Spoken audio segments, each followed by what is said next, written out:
Hello, everybody, and welcome back to the channel. I was lucky enough to attend the club's media day, and honestly, it was one of those moments where you just stop and appreciate how far you've come to be in that environment. One of the content creators representing the Essendon fan base was incredibly special, and I never ever take the position for granted.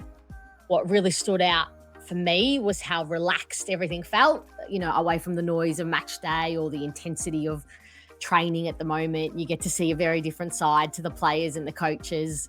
The personalities come through a bit more, the humour and the ease, the genuine enjoyment that they have being around each other. And I know some of you might think that that's just fluff and who gives a crap if they can't hit a target out on the football field. Well, I give a crap.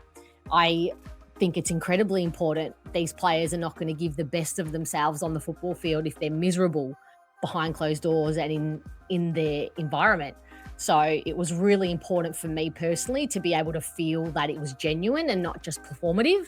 It actually genuinely felt that they felt comfortable around each other and there was genuine ease. So I was a bit worried given the off season we had and all the noise surrounding that, but I was really happy to feel the genuine connection that it seems like they do have. And I think that goes a long way. And I'm not convinced that it's always been like that. So that was a great thing.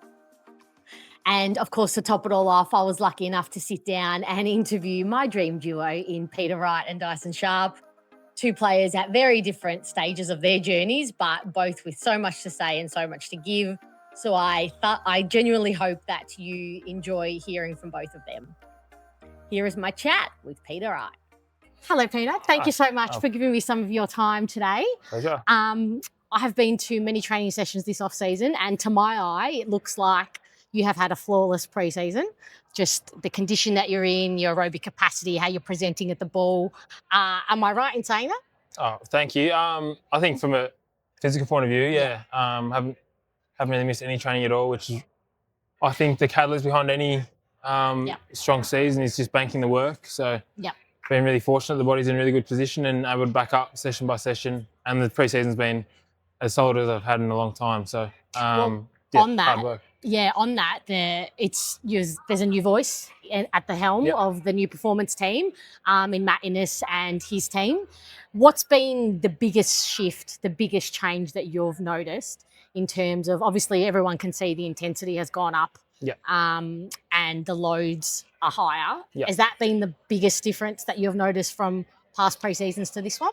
I think it's probably twofold. Part of it is like an evolution of our game plan. Probably keying into some of the way drills are unfolding and the way they're coaching drills. Making it a lot faster and reaction time quicker and quicker. And then what Matty's bringing is probably just a little bit more punchiness. I think we always work hard. 18 teams all work very, very hard over the pre-season, and this one is no different. It's just been probably a little bit punchier, shorter breaks. And I think, again, from the coaching point of view, probably less coaching points in training. We do it all off track, and then when we're out there, we're learning on the fly and having to problem solve ourselves as opposed to maybe stopping drills or having extended breaks between drills to coach it. It's like punchy, 1 or 2 points, and get out and keep trying to train and implement it. It's interesting you say that because from a fan's point of view, when we're watching, we might see 2 or 3 skill errors or something that goes wrong in the ball movement and it just flows, it continues on. But it's interesting you say that you actually tackle that when you go inside. It's not that you guys aren't aware that that's happened, is it? No, well, we never try and coach skill errors. I never try and make mistakes, obviously, and no one's trying to make a mistake out there. So the skill errors are one thing. It's probably more if we're breaking down defensively or if some of our ahead of the ball, our patterns are incorrect. Obviously, we can get the feedback live and even coach each other, but it's more we don't want to stop the drill and everyone almost like relax and rest because you don't get that time in a quarter. You only get that at breaks. Very true. So we want to be able to probably problem solve it ourselves. Be like, we should have made this decision instead of that decision. Implement it for the next rep. As opposed, I do think sometimes you can, especially in pre-season, because there's a lot of time, you can almost like spend so much time out there and just coach and continue to try and implement things. But it's actually the intensity that we need.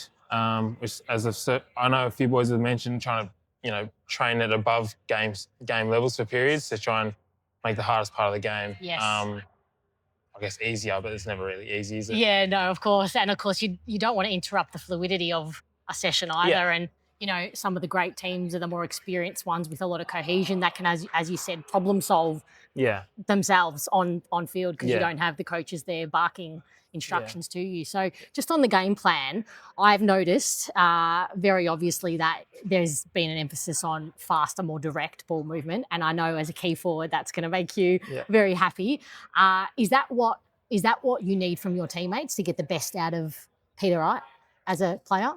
Yeah, I think, as you say, I think all forwards like quick ball movement. I think, honestly, probably every team is trying to move the ball quick. Of course. So I'm looking forward to the challenge of once we're playing up against opposition, not ourselves, because you get to a point in pre-season where offense knows what defense are doing and vice versa. It gets a bit. You're all learning together, so you know the tricks. Yeah, so looking forward to testing against some other opposition. But yeah, I think the speed of ball movement is something we want to improve, and twofold is how we are able to defend that as well. Yep.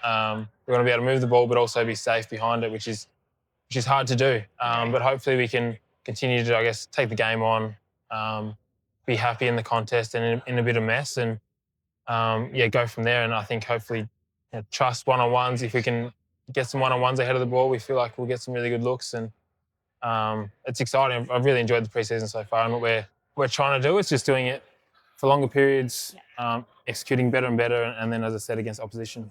Yeah, and some of that predictability to each other is evident in the forward line that you share with a young, very charismatic, energetic forward in that caddy. Yeah. He is entirely, I believe, unpredictable to opposition and the competition, which is amazing, and that's what we want. But how do you continue to build that synergy with him so he becomes predictable to you, to the other forwards, and you yourself in particular? Yeah, it's a good question. It's, I think, time together a little bit. I think Cads is a natural footballer. Yes. I think he reads cues really well, and I think we don't want to coach, like I'm sure the coaches and players, we're not trying to tell him like X marks the spot. I think we kind of want to set up the way we want to set up, and then can kind of play from there and let him make his own decisions. I think all forwards, we want to be able to make our own decisions. But for him especially, you don't want to overcoach it. You want to feel like he can play with some natural flair. Doesn't have to be predictable all the time. I think it's just how we set the ground up, and then he can play from there. And as you said, it's unpredictable to opponents. And then hopefully we can honestly just like work around him a little bit. I think one of his best traits is like that. Yes, the flair. Yeah, the unpredictableness. So let him do his thing. I think that's what Brad tries to teach us, is like you want to bring your best and bring your strengths. So we don't want to coach that out of him. It's a fine balance, isn't it? Yeah, like exactly. Finding that balance of how vehemently you've got to tell him to be in one spot versus just go with your flow. Yeah, absolutely. It is a balance, I think. As I said, kind of if we can get our setups correct at any stop play, it'll make the decisions a lot easier for him and for us. So we're really trying to work on making sure we get that right every time, and then once it gets into the mess of a game, make those decisions and trust that he's had a really good preseason as well, and he's been out there and healthy the whole time, which is great for him, and he's had more time to practice those decisions, and I can see what he's going to do, and I'm loving working with him, and hopefully we can continue to both be healthy and on the park. Yeah, that's going to be one of the main keys. Well, another guy who you will be sharing a lot of time with, well, at least in the first half of the season and sharing ruck duties with, is Lockie Blackiston. Yeah. He is someone who has thoroughly impressed me personally at training with his mobility and instinctive follow-up after he's done his tap work. What's it like been training with him, and how is that partnership going?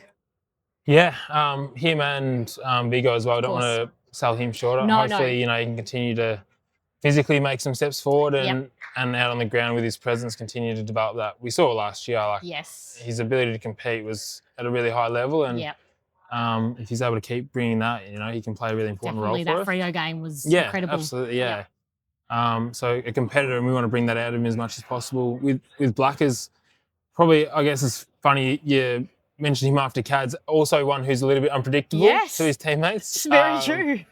Explain that a bit more. Like really great athlete, and he said his follow-up stuff's really good. Yeah. I think just not a long time in this system, and he's he does some things that, like, for someone his size, he shouldn't be able to do, and then some things you're just not sure what he's going to do with the ball. Which is great. So yeah, you're just learning from him. Similar to Kaz, you probably wanted just a framework for him, and then get to as a ruck, you probably just need to get to a few key spots, and then from there, like, let him trust his ability. So well, we hope he hasn't forgotten how to play ruck, given that he played in defence. He had a tough gig last year coming in, didn't he? So very impressed. I think he's feeling more at home in that ruck ruck position, and hopefully it gives us that. Almost it was a good again. Throw in the deep end, just do something out of your comfort zone. Now doing what you've always done should feel easy technically. A bit more comfortable, hopefully. Yeah. Do you actually enjoy pinch hitting in the ruck, particularly on days I can imagine where maybe you're not having a great day or you're not getting your hands on the ball? If you know that you've got a stint in the ruck coming up, at least you know that that's one way that you can contribute. Or at this point in your career, do you like to just stay home? No, you've got a key defender, kick goals, and that's about it. I know you're going to say you want to do the best for the team, but if you had to pick. No, truly, I really enjoy going through the ruck. I love, like, last year, I feel like it really helped round out my game. As you say, like, sometimes you, for whatever reason, can be on a really good opponent, some great key backs in the league, or just the way the ball's moving, or like how we're playing as a group, to be able to go into the ruck and feel like you can have an impact there is really important. So something that I'm putting a lot of mental and physical energy into, like being able to really make an impact in there. I don't want to be going in there and just like, while Blackers is off or Bryce when he comes back, wise up, just like try and hold down the fort. You want to go in there and feel like you can make a difference. So I really do enjoy that part of the game. You can implement some of the stuff you do in the ruck when you're forward, and some of your forward craft as a ruck. Like, it kind of they do go hand in hand. So I enjoy it, and hopefully, I'm sure I'll have the opportunity to do a little bit more again this year. So I think you will for the first half anyway of the season. But definitely, as you say, Vigo has impressed as well, and I think the gap is not as far as what some people think. He's actually showing some really good signs. Viggs is only young. Exactly. Sometimes I got to try and remember, like, when I was 20, I was far from, like, physically and mentally a finished product. So he's working away. He's only on his second or third pre-season. So that's very impressive when you put it in that context.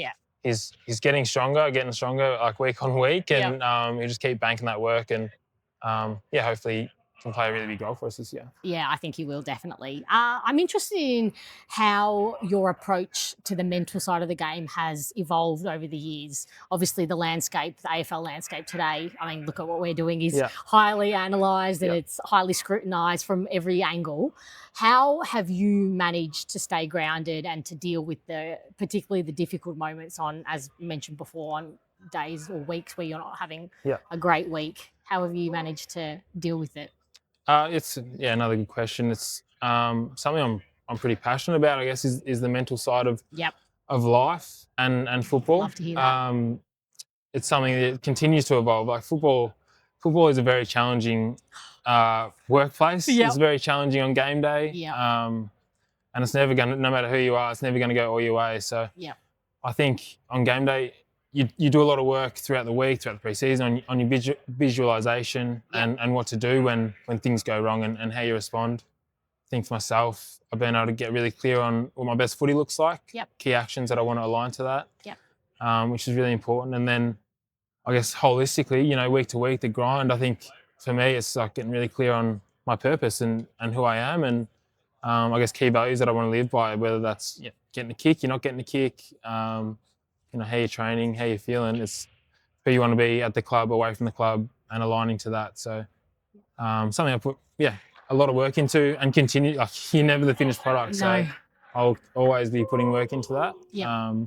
But as you get older, like, still feel like I'm really in it, and it's hard, but you start to slowly build out probably a better perspective on footy. And hopefully, as the number of years go by, I continue to grow that. But it's a good question. It's an important part of footy. It's probably the most important part of footy. I think it absolutely is. And I think, finding ways to interrupt those limiting thought patterns is the key to life and football. So I'm a huge Peter Wright fan. So if ever your ears are burning, it's me going to war for you somewhere online. So I'm just hope you have a wonderful year and you stay healthy. I think, if it's measured on how well your pre-season's going, then it's absolutely, you should be given an absolute amazing run at it. So thank you so much for giving me some of your time today. No, pleasure. And have a great season. Oh, thank you. I appreciate it.